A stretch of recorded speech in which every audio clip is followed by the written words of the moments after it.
I had this thought today, and I'm gonna ruin this for me. 2:29. I had this thought today. When we hear, in particular, Winston Peters and David Seymour talking about the lunatic left fringe, these communists who should never be in charge, I think every time they say that, someone should remind them who's polling higher at the moment. Do you know what I mean? Because the way that Winston Peters and David Seymour talk about, in particular, the Greens, as being these fringe, the worst ideas in the world, the XYZ continue on. I mean, this would say to me that ACT is far more fringe, which means their ideas must be far more worse using that logic. And New Zealand First, much of the same.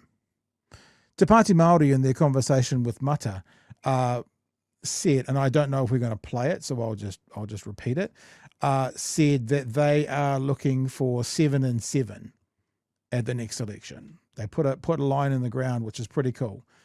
7 seats, 7 Māori seats, and 7%. Debbie said in their conversation that they didn't expect the results they have now, I think, until 2028. And she sees that as part of sort of the growing fast problems they've got at the moment. So it's quite nice thinking about these guys putting their stake in the ground. And if Te Pāti Māori was at 7, they'd be up there with ACT and not far behind New Zealand First. We'll have a listen to a little bit of the news item now about this story. They have the 2 biggest jobs in politics, but voters say the Chris's just ain't crushing it. Why won't he simply admit that his government is all delulu and no salulu? So he's just playing petty politics. We care about fixing the joint that you crashed, and we're fixing it. Both leaders are doing the downward boogie in approval ratings. Hate the dancing. The public questioning if they're making the right moves. Yeah, look, it's not really about me. It's actually about me making sure I lead a team that does the job for New Zealand. They're not. Says the man who wants a knighthood, and that's it. I don't read very much into that at all. Being leader of the opposition, you expect your ratings to take a bit of a hit. But a 15-point drop for Hipkins is more than a bit of a hit. It's a pummelling. Bad image. I don't place too much store in these sorts of ratings. I think it's important that we get out there and that we listen to New Zealanders.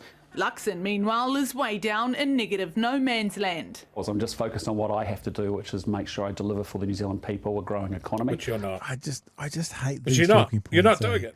When is that going to start, Mr. Luxon? That should be the question out of the report. Okay, You're going to tell us when? When is that going to begin? Is that going to happen in this term, or are you going to look for that in the second term, perhaps? And I'll make that decision in 2026. Digging the country out of its economic funk. All right, so let's get this thing going, eh? Has been a bumpy road for the government, with GDP falling 0.9% in the June quarter. The Trump tariffs created a huge amount of anxiety, and actually people don't spend it's not or don't my invest fault, in that, Pat. in that way. It's not. But we're now growing it's Trump. again. Trump The did One News this to variant me. poll asks voters for their Just remember, guys, and I know we say this almost every time, this government would not allow the last government to use the example of external forces, COVID, as an excuse for their economic performance. So even though what he's saying has some validity, right? Obviously, the turmoil around the world that Trump has done has impacted every other country. They don't get the credit, or they don't have the ability to use it because they wouldn't let the last lot unit use it. And that's one of the things we're always going to do here. Bring you back, Mr. Luxon, to what you promised us you would do or have, and what you forced on the last lot. I think that's more than fair. And if anyone wants to argue with us doing that, I think you'll be showing your colours over your logic, because I think just saying to them, same as the last lot, same as what you said, if nothing else, pretty fair. Economic outlook, here we go. Economic outlook. Since the coalition came into power, pessimism had largely been tracking down. But our latest results show a sharp 18% rise in those who think the economy will get worse. I wonder why. I wonder what the rationale behind this 18% jump. They don't really explain it. Maybe we need Craig to tell us why. Craig did a very good podcast a few weeks ago where he talked about why do we feel like the New Zealand economy is so bad? And the answer is because this government, through their opposition, and then partway through this term, have been telling us it's so bad. And so basically it's become a self-fulfilling prophecy. We now think it's as bad as it can get because this government in opposition told us it was as bad as it can get and have done nothing to right that ship. So on some level, the community, our society, thinks we're in the worst spot ever because this government has told us for 3 years we're in the worst spot ever, no matter where we actually are. I wonder if that's got anything to do with the steep climb. People have finally started listening and going, oh, they're saying it's bad, so it must be really bad, so I don't have much confidence. Wonder? Don't know. Over the next 12 months.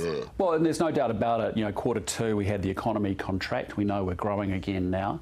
But the key thing is going forward. I mean, New Zealanders are pretty fair. They'll give a new government the benefit of the doubt, and they have been giving this government the benefit of the doubt. But they can also see that the country's going backwards, and all Christopher Luxon's offering them is blame and excuses. But what are Labour's excuses? Pretty good Despite line. the economic turmoil, high... Mikey, Labor doesn't need to have any excuses. Labor's in opposition. What are you expecting? Like, we'll say this again, when National at the last election didn't really release any policy until February of the year of the election. So they're all saying, oh, Chris Hipkins should be doing more. Oh, Chris Hipkins, he's the quiet man. Oh, where's the policy? It's like, no, same. Next year, if he hasn't released stuff by February of next year, I'll be on that bandwagon with you. So when you say what's Labor going to do, for what reason? For sitting in opposition and holding this government to account, that's their job. That's their job, to hold the government to account, nothing else. Unemployment and Kiwis heading overseas, critics argue Labor has failed to capitalise. I think what people are waiting for is the policy. I understand that they're anxious to see our policy, but there's still quite a bit of water to flow under the bridge before the next elections. Well, I just think for New Zealanders to think about Labour, Te Pāti Māori and the Greens and the woeful economic literacy that would exist in I do not think I do not think this is the win you think it is, Mr. Luxon, because what we start to do is we think of National, ACT and New Zealand First, talking about penises and toilets as well. So I don't think this is a winning narrative, sir. Talk about their woeful economic bloody shit fuckery. Yeah. Like, these guys gave away so much fucking cash that they left themselves in a corner where the only thing was to just lay off people and make cuts and cuts and cuts and cuts.